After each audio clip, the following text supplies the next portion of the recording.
الرحمن الرحیم۔ اگر آپ گھر میں نماز پڑھنا چاہتے ہیں تو امام بھی اقامت کر سکتا ہے، ہر آدمی نماز پڑھا سکتا ہے،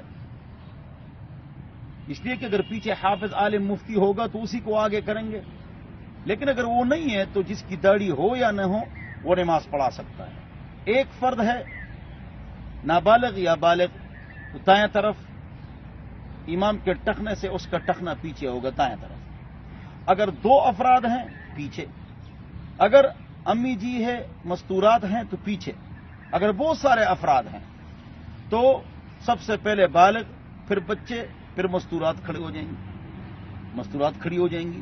اور اگر آپ جمعہ کی نماز گھر پر پڑھنا چاہتے ہیں تو اذن عام ہے، گھروں میں پڑھو، اذن عام ہے، اجازت ہے، تو بڑے حال میں آپ جمع ہو جائیں اور نماز جمعے کی پڑھا لیں۔ تقریر کرنا کوئی ضروری نہیں ہے، صرف مستحب ہے۔ المصنف پہلے 4 رکعت سنت، پھر ایک خطبہ کوئی صورت، دوسرا خطبہ کوئی صورت اس میں پڑھ لو، اس کے بعد 2 رکعت نماز پڑھا لو۔ 2 رکعت نماز آپ نے پڑھا لی، پھر 6 رکعت سنت، جمعہ ختم ہو گیا، خوش ہو جاؤ، کوئی پریشانی کی بات نہیں۔ یہ موقع آ گیا ہم گھروں کو آباد کریں، گھروں میں اگر نمازیں پڑھیں۔ اجعلوا آخر صلاتکم وترا، آخری نماز وتر بناؤ، آج کل تہجد کی نماز پڑھو اور 5 وقت نماز پڑھو اور نوافل کا اہتمام کرو، قرآن کی تلاوت کرو، موقع اللہ نے دے دیا ہے۔ گھروں میں آپ بیٹھے ہوئے ہیں، تعلیم کے حلقے لگاؤ، اپنے بچوں کی تربیت کرو۔ ادبوا اولادکم بثلاث خلال، حب نبیکم وحب تلاوت القرآن وحب اہل بیت۔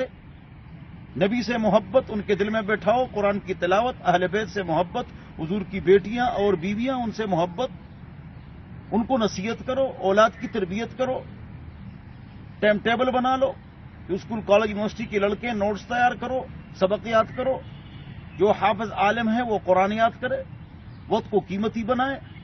گھروں میں آپ نماز پڑھ سکتے ہیں تب جب مسجد میں آپ کو اجازت نہ ملے۔